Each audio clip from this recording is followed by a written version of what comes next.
Razer just made the keyboard market explode with a feature called SnapTap, which is a free software update for their Huntsman line of keyboards. What it is actually pretty simple, but the effect is huge. Strafing on a normal keyboard has a delay either between two key presses or when opposing key presses cancel each other out before one is fully released.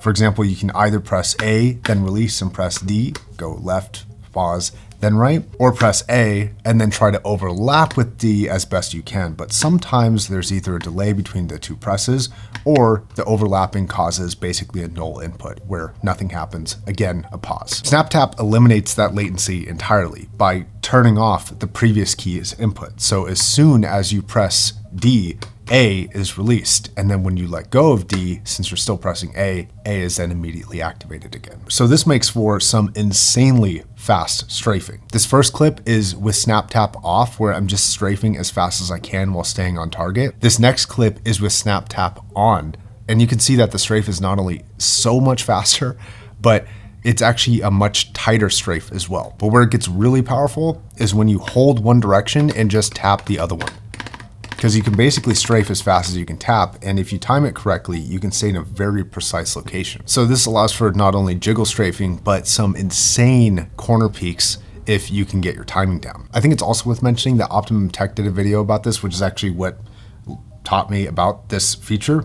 And he did some testing on some different games, and for some games like CSGO, this is insanely OP. Like, it's absolutely cracked. For other games, it seems to be less effective, but for certain games, it's very, very effective. So you'll want to play around with which games it affects a lot and which ones not so much. Now, they also copied a feature that Wooting had, which is a feature called Rapid Trigger, which allows you to set a custom liftoff distance for your keys, but it's not nearly as precise or as consistent as the SnapTap on the Razer. So the technology and software on the Huntsman is really cool, but the controversy here is whether or not this is cheating. The argument for this being cheating is that it's actually eliminating a input requirement for an actual move to happen. Because this is eliminating the need for the liftoff of this other finger, it starts that liftoff immediately for me by just pressing the other key. So if you're an esports player, if you've done any sort of strafe training before, this kind of eliminates the need for that entirely. Now, this ends up being sort of the same reason why macros are sort of banned in basically any tournament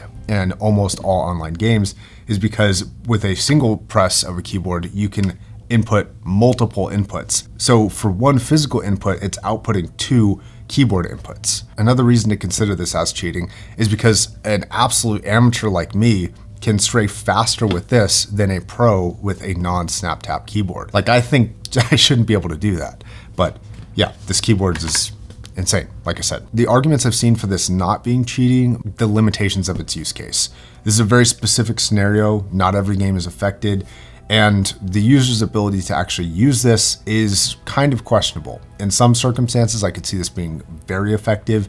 In a lot of other circumstances, basically no advantage whatsoever. In testing, it looks very impressive. It looks like it makes a massive difference, but it is questionable whether each game and each scenario it will be effective. I can see a couple scenarios playing out. One, this could become sort of the standard that most kind of software-driven keyboards will have.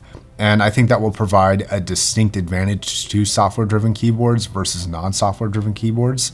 And that might just be the way that the market is moving forward. Another scenario, and something to be concerned about, is if this keyboard in particular, or at least the software, or maybe this feature in the software, might be banned or have to be turned off in a game. And along those lines, we might have to worry about people taking the internals of this keyboard and putting it in another keyboard chassis and cheating in a tournament that way. I'm also slightly worried that brands are going to basically hide behind patents for this type of stuff, where they'll create an uneven playing field and again hide behind the patents so that no other competing brand can really do the same stuff. So is this cheating or not?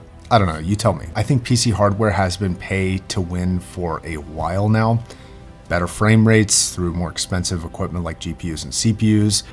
Lighter, more precise gaming mices are a big advantage over heavier, less precise gaming mice. And keyboard features like Rapid Trigger are a notable advantage in games sometimes. So this isn't new, and this being an almost $200 keyboard is in that pay to win category for sure. The rest of the keyboard itself is trash, I'll be honest. It's absolute trash. I haven't done a full review, and I probably am not going to.